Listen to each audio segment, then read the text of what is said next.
মমতাই তো কখনো একবার আসবেন লোকসভায়। আমি পার্লামেন্ট দেখেছি, পার্লামেন্ট চলাকালীন আমি গেছি। তো আসলেই আমার ইচ্ছা আমি একবার বলবো জয় শ্রীরাম। উনি তো শ্রীরাম ধ্বনিতে পালিয়ে যান, তৃণমূল কংগ্রেসটা থাকবে না, সেদিন আমি বিজেপিটাই করি। আমি তো এখন পুরোপুরি বিজেপি। আমি এখন নিঃস্বার্থভাবে বা জোর গলায় বলতে পারি জয় শ্রীরাম, ভারত মাতা কি জয়। আমার প্রচন্ড পছন্দের টিম। সেই ডিমই যে পচা ডিম হয়ে মানুষের গায়ে পড়বে সে তো ভাবিনি রে বাবা। বিষ্ণুপুর 2 পঞ্চায়েত সমিতি, তাকে টিকিট দেওয়া হয়েছে।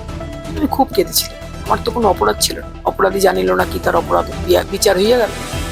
পোস্টটা তো দিদি পোস্টটা ঋতব্রত তো এখন নতুন তৃণমূল। আমি ঋতব্রতকে এখনো তৃণমূল বলে মনে করি না। 26-এর নির্বাচন জুড়ে যে রকম উত্তেজনা মানুষের মধ্যে তৈরি হয়েছিল, তারপরে উত্তেজনা আরো বেড়ে গেল যখন কিনা তৃণমূলের পতন হলো। এবং তৃণমূলের ঠিক পতন হওয়ার পরে একাধিক ক্ষেত্রে একাধিক সমস্যা দেখা যাচ্ছে যে কাউন্সিলর থেকে শুরু করে এমএলএ যারা বেরোচ্ছেন বাড়িতে তাদের উপর ডিমের আক্রমণ হচ্ছে, এমনকি অনেক সমস্যা হচ্ছেন।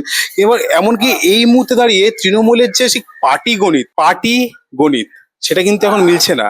মেলানোর চেষ্টা করলেও মেলানো সম্ভব হচ্ছে না। কেন সম্ভব হচ্ছে না? কারণ তৃণমূল আড়াআড়ি ভাবে দুটি ভাগে বিভক্ত হয়ে গেছে, একটা কালীঘাটের তৃণমূল আর একটা ঋতব্রত তৃণমূল। আমরা একসময়ে মমতা বন্দ্যোপাধ্যায় যে ছায়াসঙ্গী ছিলেন তার সাথে একটু কথা বলে দেখব, জানার চেষ্টা করব তৃণমূল কি প্রথম থেকে এরকম ছিল, নাকি এই নব্য তৃণমূল যারা নতুন যারা জয়েন করেছিলেন, তৃণমূলে যোগ দিয়েছিলেন, তাদের হাত ধরে আজকের এই অবস্থা। আমি এই মুহূর্তে রয়েছি একদমই সোনালী গুহর বাড়িতে। আমি একবার চিত্র সাংবাদিককে দেখাতে বলবো এই ছবিটা, যে আমি রয়েছি সোনালী গুহর বাড়িতে। সোনালীর বাড়িতে একদম জনপ্রিয় দেখা যাচ্ছে নেম প্লেট সোনালী গুহ, তিনি বাড়িতে আছেন। তার সাথে কথা বলে জানার চেষ্টা করব। সোনালী বাড়ি আছেন? ভেতরে আছেন উনি, আমি কথা বলবো, আসুন। তো যেমনটাই বলছিলাম, তৃণমূলের বর্তমান পার্টি গণিতটা ঠিক মিলছে না। কেন মিলছে না? একদিকে কালীঘাট তৃণমূল আর একদিকে ঋতব্রত তৃণমূল। এই বিষয়ে আমি কথা বলবো, কারণ মমতা বন্দ্যোপাধ্যায় দীর্ঘদিনের ছায়াসঙ্গী ছিলেন। তো আমি কথা বলবো, তার আগে আমি একটা কথা বলি। আজকে আপনার সাথে সিএম এর দেখা হলো, কি বললেন তিনি? আমি তো অসুস্থ, হাই সুগারের পেশেন্ট, আমার চলতে ফিরতে একটু অসুবিধা হয়, আমি সাপোর্ট ছাড়া এখন চলতে পারি না ন্যাচারালি।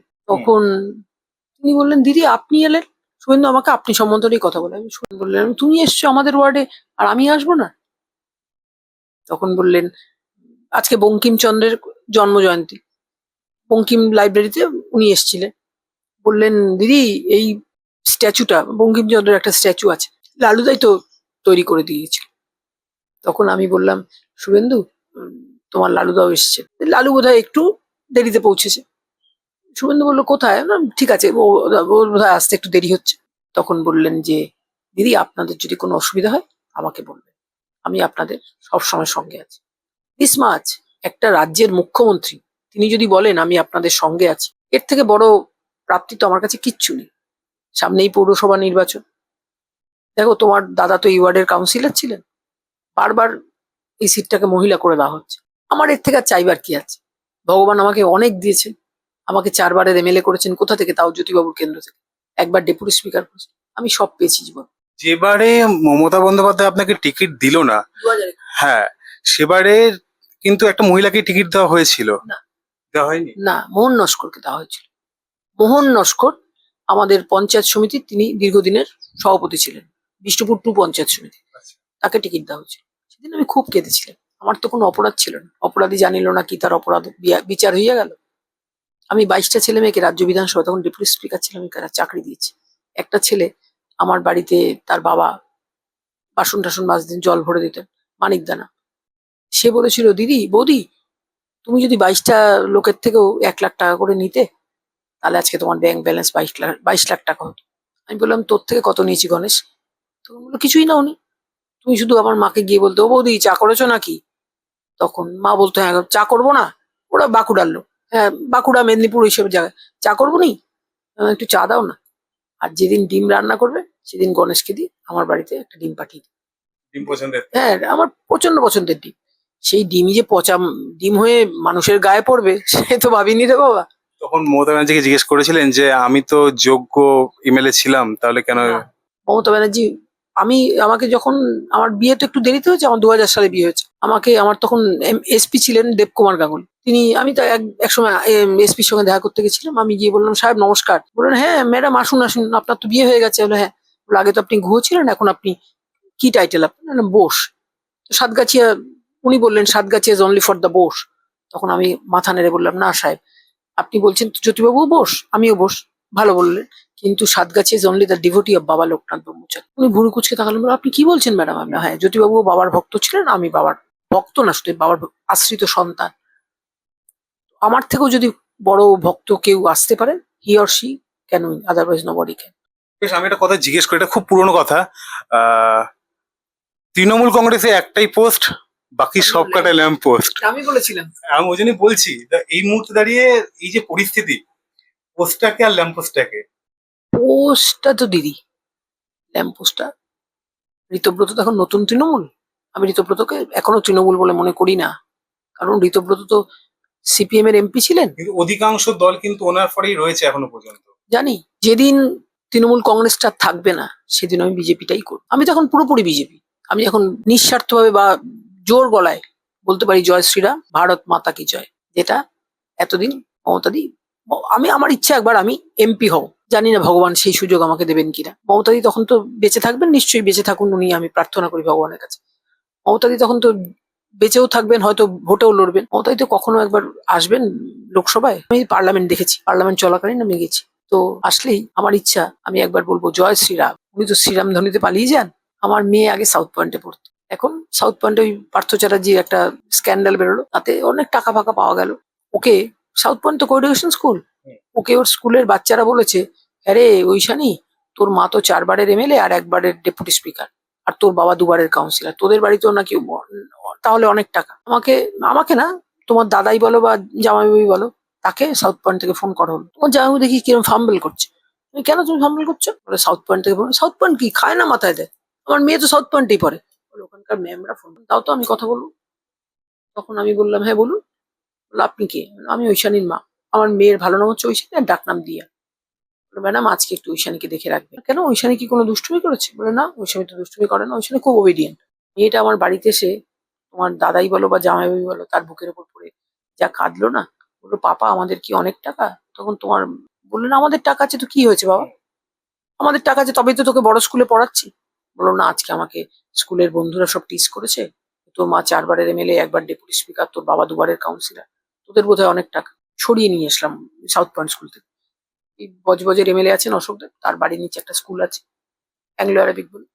আজকে আমার মেয়েটা কি বলে 12-এ উঠে গেছে, মেয়েটার এখন 16-17 বছর বয়স হলো। এই ঋতব্রতর হাতেই তো দিদি, মানে মমতাদি আর অমিত মিত্র, অমিত, ওর কথাটা বলতে গেলে অমিত শাহজির কথা মনে আসে। অমিত মিত্র সাহেব, তাকে ফিজিক্যালি ম্যালাইন হতে হয়েছে, তাকে আমি তৃণমূল মানতে পারবো না। নব্য তৃণমূলে কোনো রকম ভাবেই গ্রাহ্য করা করছেন না আপনি? না, কোনোভাবেই গ্রাহ্য করছি না। যতই তাদের দিকে অনেক মেম্বাররা থাকুক না কেন, আমি কোনোভাবেই গ্রাহ্য করছি না। মানে Trinamool belongs to the Trinamool, Trinamool belongs to the CPM হতে পারে না। ঋতব্রত তো CPM, out and out CPM. এবং কি এই শেষ অধিবেশন যেটা হলো তাতেও তৃণমূল, নব্য তৃণমূলের যে পিছনে পোস্টারটা ছিল সেখানে কিন্তু মমতা বন্দ্যোপাধ্যায়ের ছবি ছিল না, 4জন মনীষীর ছবি রাখা হয়েছিল।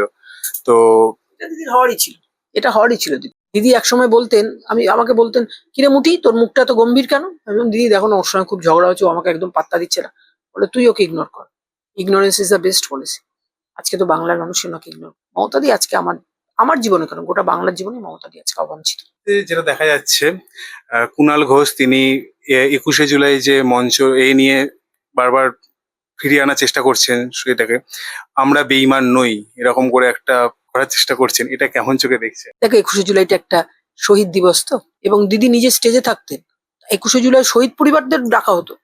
আর তার থেকেও বেশি ডাকা ডাকা হতো টালিগঞ্জের যারা পাবলিক ক্যাচার, মানে কি বলবো, ওই টলিউড টলিউডের অভিনেতা অভিনেত্রীদের। তার মধ্যে দেবও ছিলেন, তার মধ্যে শুভশ্রীও ছিলেন, তার মধ্যে মানালি মানে যে সিরিয়াল টিরিয়াল করে তারাও থাকতেন। বিশাল খাওয়া দাওয়া যজ্ঞ, 13টা ছেলের নাম তারা কেউ বলতে পারবে। 21শে জুলাই 93 সাল, আমার তখন কলেজ ছেড়েছি আমি 89-এ, আমি যুব কংগ্রেস করি। আমি 21শে জুলাই দিন, আমি 21শে জুলাই হবে বুঝতে পেরেছি, মানে দিদি অ্যানাউন্স প্রোগ্রাম। আমাকে অভিষেক ব্যানার্জির বাবা অমিত ব্যানার্জি বললেন যে চল সোনালি, তুই আমার বাইকের মানে স্কুটারে বস, আমি তোকে নিয়ে যাচ্ছি হাজরা মোড়। হাজরা মোড় থেকে আমাদের সব মিছিল শুরু হতো। আমি হাজরা মোড়ে গেছি, কাতারে কাতারে মানুষ আসছে। প্রথম গন্ডগোলটা স্টার্ট হলো হচ্ছে, মদন মিত্র বলে উঠলেন, ওরা 50 তো আমরা 5000, মানে পুলিশ 50, আমরা 5000, ওই মানে উত্তেজিত করার একটা বক্তব্য। এই লোকেরা প্রবণতা কি তৃণমূল কংগ্রেসের আগে থেকেই রয়েছে? মানে এই আপনি বললেন এই কয়েকদিন আগে অভিষেক বন্দ্যোপাধ্যায়কে সিআইডি ডেকে পাঠিয়েছিল, কেননা উনি বলেছেন 4 তারিখের পর ডিজে বাজবে। এরকম যে উত্তেজনামূলক কথাবার্তা বলা বা উস্কানিমূলক কথাবার্তা বলে, এই প্রবণতা কি ছিল? না, তখন তো তৃণমূল কংগ্রেসটা হয়নি। ও আচ্ছা 93 আচ্ছা। তৃণমূল কংগ্রেসটা তো হলো 97 সালে প্রতিষ্ঠা হলো। আমার মনে আছে স্নেহা শিশুরকে তোমরা চেনো কিনা জানি না, স্নেহা শিশুর দূরদর্শন কভার করতে। স্নেহা শিসদার একটা ছেলে, তার নাম স্নেহর্ষি। আমি আসলেই সবাইকে জিজ্ঞেস করি আপনার কয় ছেলে মেয়ে বা আপনারা কি করেন। স্নেহা শিসদার জিজ্ঞেস করলেন দিদিকে কভার করে যে ম্যাডাম আপনি কি কংগ্রেস ছাড়ছেন? তখন দিদি বললেন না, আমরাই অরিজিনাল কংগ্রেস। তৃণমূল কংগ্রেসের খুবই দুর্দশা বলতে গেলে চলে। খারাপ লাগে। নিশ্চয়ই, একসময় তো মন প্রাণ দিয়ে আমি দলটা করেছিলাম। তবে মমতাদি খুব বিচক্ষণ। আমি কিন্তু মমতাদিকে ছাড়িনি, মমতাদি আমাকে সরিয়ে দিয়েছেন। আমার মনে পড়ে আজও একটা দিন, 91 সালে মমতাদি কেন্দ্রীয় মন্ত্রী হলেন, ক্রীড়া এবং যুব কল্যাণ। আমি লোকনাথ বাবার খুব ভক্ত। লোকনাথ ডিভাইন লাইফ মিশনের একজন স্বামীজি ছিলেন বা আছেন এখনো জানি না আমি। তিনি হচ্ছেন মিঠুন চক্রবর্তী, যে প্রখ্যাত অভিনেতা, তার বোধহয় জ্যাঠতো দাদা, স্বামী শুদ্ধানন্দ ব্রহ্মচারী। তিনি বললেন দিল্লিতে আসলে আমাকে খবর পাঠাতেন, মা আমি যাচ্ছি দিল্লিতে, তুমি থাকবে তো? হ্যাঁ স্বামীজি, আপনি কবে আসবেন বলুন। উনি বললেন আজকে এবার আমি একটু মমতা মায়ের সঙ্গে দেখা করতে হবে। দিদি তখন কেন্দ্রীয় মন্ত্রী, দিদি 5 নম্বর রসগোল্লা বিরাট বাংলো। উনি অনেকগুলো বাবা লোকনাথের ফটো নিয়ে এসছে। তখন আমি জিজ্ঞেস করলাম স্বামীজি এই ফটোগুলো কার জন্য? স্বামীজি বলছেন মমতা মায়ের সঙ্গে দেখা করতে এসছি, স্বভাবত এগুলো মমতা মায়ের জন্য এনেছি। তখন আমি জিভ ভেঙাচ্ছি, কাকে? এই ঠাকুরকে। আচ্ছা, কেন? আমি বলছি মমতার দিকে দেবেন বলেছে, আমি তো বাবা লোকনাথকে খুব ভালোবাসি। তখন আমি বলছি হ্যাঁ তুমি মন্ত্রীদেরই বাবা লোকনাথ হয়ে থাকো, আমাদের কাছে থাকলে আমি ভালোভাবে তোমাকে ফল দিতাম, সেবা করতাম। এই ফটোতে নাম্বারিং করা আছে। তখন দিদি কেন্দ্রীয় মন্ত্রী, দিদি জোড়া খাট। তখন আমি খাটে এসে ফটোটা পাচ্ছি, মানে ফটোগুলোকে সাজাচ্ছি। এই ফটোটার নাম্বার ছিল 79। আমি পাততে পাততে দেখছি এই ফটো ডবল নাম্বারিং করা। 32-33টা ঘর তো। মমতাই তখন কেন্দ্রীয় মন্ত্রী, বাংলো 5 নম্বর অশোক। আমি স্বামীজি স্বামীজি বলে দৌড়াতে দৌড়াতে গেছি। স্বামীজিকে তখন মমতাদি ড্রয়িং রুমে বসে আতিথেয়তা করছে। স্বামীজি বলছেন যে কি মা, কেন ছুটে এলে? স্বামীজি আপনি কোনো ফটোতে নাম্বারিং করেছেন? বলে সব ফটোতেই আমার নাম্বারিং করা। এবং স্বামীজির সঙ্গে একজন মহিলা থাকতেন, তার নাম দিদিভাই। উনিও স্বামীজি দিদিভাই বলতেন, আমরা সবাই ভক্ত সন্তানেরা সবাই তাকে দিদিভাই বলতেন। তখন স্বামীজি বলছেন সোনালী মা ধরে ফেলেছে যে আমি নাম্বারিং করেছি। স্বামীজি এটা তো ডবল নাম্বারিং। স্বামীজি বলছেন আমি তো ডবল নাম্বারিং করিনি, দেখুন আপনারই তো হাতের লেখা, আমি তো হাতের লেখা এক্সপার্ট নই, এই তো আপনারই হাতের লেখা, আপনি লিখেছেন 79-79। তখন বললেন বাবার কি কথা জানো জানো মা? বাবা বলেছেন আমি ধরা দিই দেখে তো তোরা আমায় ধরতে পারিস, না হলে কারোর বাবার সাধ্য নেই আমাকে ধরতে। তখন আমার বাবা বেঁচে। তখন আমি ভাবলাম স্বামীজি হতে পারেন, স্বামীজি আমার বাবার থেকেও বড়। আমার বাবা তুলে কথা বললেন। তখন বলে এই দেখো মেয়ে আমার রাগ করলো, আমি তোমার বাবা তুলিনি মা, বাবার তো বাণী এটা, বাবা ধরা দিয়েছেন তোমার কাছে। তারপরে উনি মমতাদিকে বললেন মমতা মা তুমি কিন্তু সোনালী মাকে কখনো ছেড়ো না। মমতাদি বললেন কেন? বলে ওই দেখো সোনালী মার মাধ্যমে বাবার আশীর্বাদ তোমার মধ্যে সঞ্চারিত হয়। তো আপনারা তো আদর্শ নিয়ে একটা তৈরি করেছিলেন দলটাকে। আমি একা না, আমরা হাজার হাজার লক্ষ লক্ষ তৃণমূল কংগ্রেস যারা করতো। নেতৃত্ব ছিলেন মমতা বন্দ্যোপাধ্যায়। নিশ্চয়ই। তো কবে তিনি তার এই লক্ষ্য থেকে বিচ্যুত হয়ে গেলেন? আপনি কি টের পেয়েছিলেন কখনো? ওই যে বুঝতে পেরেছিলেন? না, আমি কখনো বুঝতে পারিনি, কারণ যে যখন তৃণমূল কংগ্রেসটা গঠন হলো তার পরপরই মমতাদি একটা ইলেকশন ছিল। মমতাদি গেলেন মালদায়। মালদা ইংরেজবাজার পুরসভা বলে একটা পুরসভা আছে, সেই পুরসভার চেয়ারম্যান কৃষ্ণেন্দু নারায়ণ চৌধুরী, আমরা তাকে কিষানদা বলে ডাকি। তিনি হঠাৎ এসে দিদির হাতে একটা প্লাস্টিকে মোড়া একটা খাপ দিচ্ছে। দিদি বললেন কি কিষান, এটাতে কি আছে? বলে দিদি এটাতে 50,000 রুপিস আছে। দিদি বলে মুটিকে দিয়ে দাও। মানে আপনার কথা হ্যাঁ, বলছেন? আমাকে দিদি ভালোবেসে আদর করে মুটি বলে রাখতো। আমি বলছি কত আছে দিদি, কি আছে? বলে টাকা আছে, নে। আমি বলছি না আমি নেবো না। আর তারপরেই দিদি কিছুদিন বাদে তো দিদির ইলেকশন। দিদি 48 আওয়ার্স বিফোর পোল দিদি এসে প্রচার করে এসে দিদি শুয়ে আছে। হঠাৎ দেখি বিশ্বজিৎ বলে ওই ইংরেজবাজার পুরসভাতে থাকেন, মালদাতে থাকেন, থাকতো একটা ছেলে, সে এসছে। বলে দিদি দিদি আছে? এরকম ভাবে কথা বলে। দিদি আছে কিন্তু দিদি তো দেখা করতে পারবে না। বলে ওই দেখো কিষানদা দিদিরে 50,000 টাকা দিছিল, দিদি নেয় নাই, আমরা না কর্মী সমর্থকেরা সব চাঁদা তুলে দিদির হাতেই 5,000 টাকা দিতে আইছি। নাও না সোনা দিদি। দিদির বাড়িতে তোমরা গেছো কিনা আমি জানি না, দিদির বাড়িটা পুরো বাড়িটাই পর্দা দিয়ে ঘেরা। দিদি পর্দার আড়ালে দাঁড়িয়ে শুনছেন। দিদি বিশ্বজিতের কথা শুনে বললেন, কি সোনালি বিশ্বজিৎ এসছে না রে? তখন বিশ্বজিৎ বললো, তুমি তো কইলা দিদি নাই। আমি তখন বলেছি না, আমি তো একবারও বলিনি দিদি নেই, দিদি এসছেন প্রচার করে, দিদি এখন বিশ্রাম নিচ্ছে। দিদি বিশ্বজিতের এত আনন্দ হলো, বিশ্বজিৎ দিদির পায়ের ধুলোটা মাথায় নিয়ে মুখে মানে জিভে ঠেকাল। দিদি বললেন, যা মুঠি এটা দিয়ে 48 আওয়ার্স বিফোর পোল, মানে 48 ঘন্টাই পরে দিদির ইলেকশন শুরু হবে, ঠাকুরের মালা কিনে নিয়ে। সামনেই কালীঘাট বাজার, আমি কালীঘাটেও গেলাম না, বেহালায় যেখান থেকে আমরা বাজার টাজার করি সেখানেও গেলাম। আমি সোজা চলে গেলাম টালিগঞ্জ স্ট্যান্ড। 5,000 টাকার ফুলের মালা কি মুখের কথা? আমাকে ফুলওয়ালা ভাই সে ফুল দিতে দিতে হাঁপিয়ে গেছে, বলে দিদি কার জন্য নিচ্ছেন? বললাম, দাও না দাও, আমি পরে বলছি। পরে আমি যখন বললাম, বলে মমতাদির বাড়ির জন্য আপনি 5,000 টাকার ফুলের মালা নিলেন?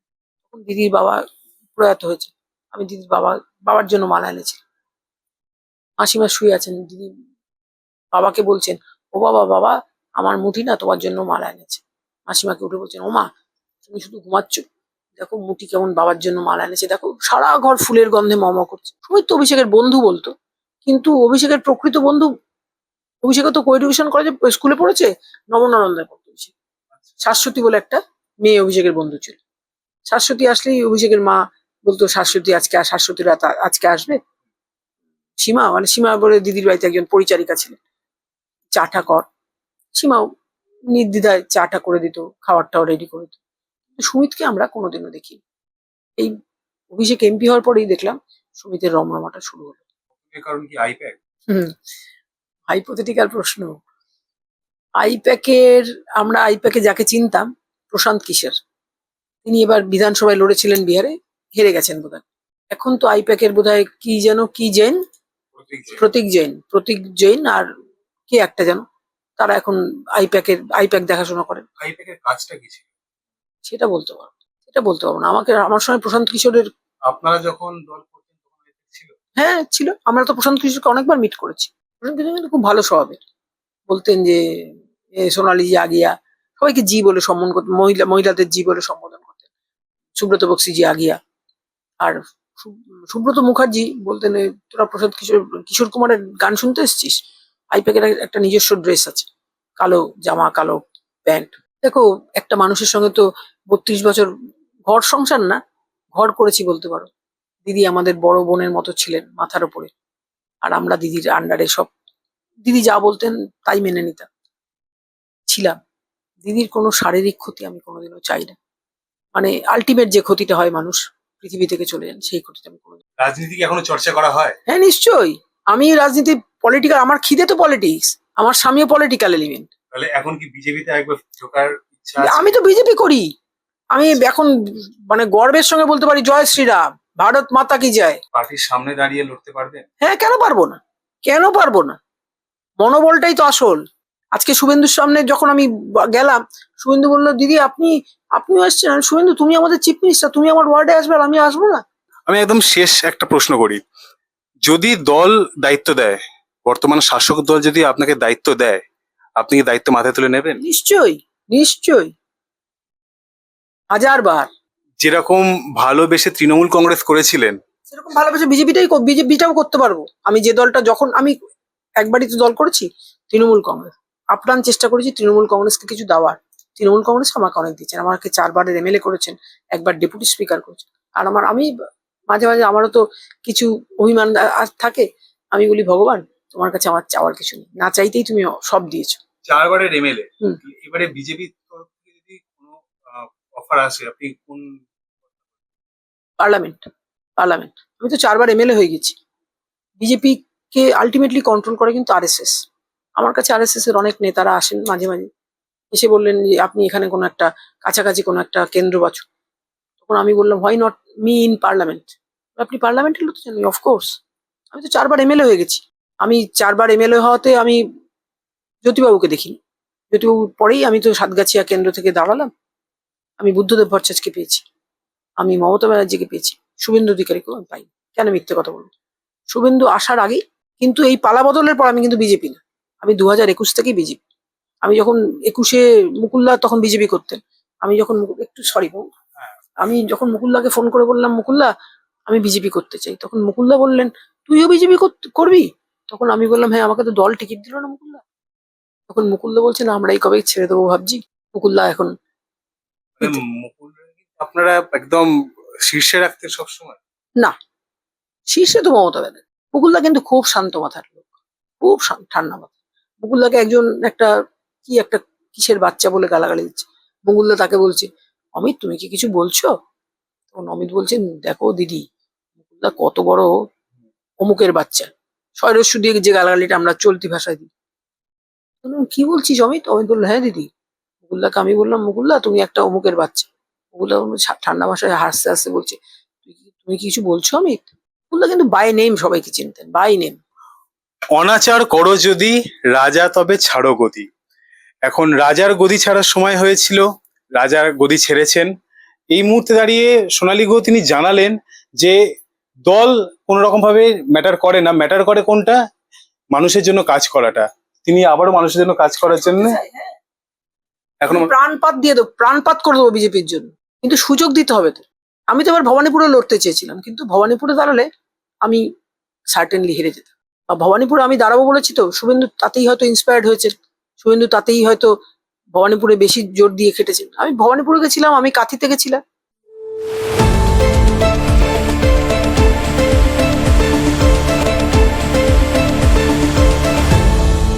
আপনারা দেখছেন এই বেলা বাংলা, শিরোনামে সবার আগে।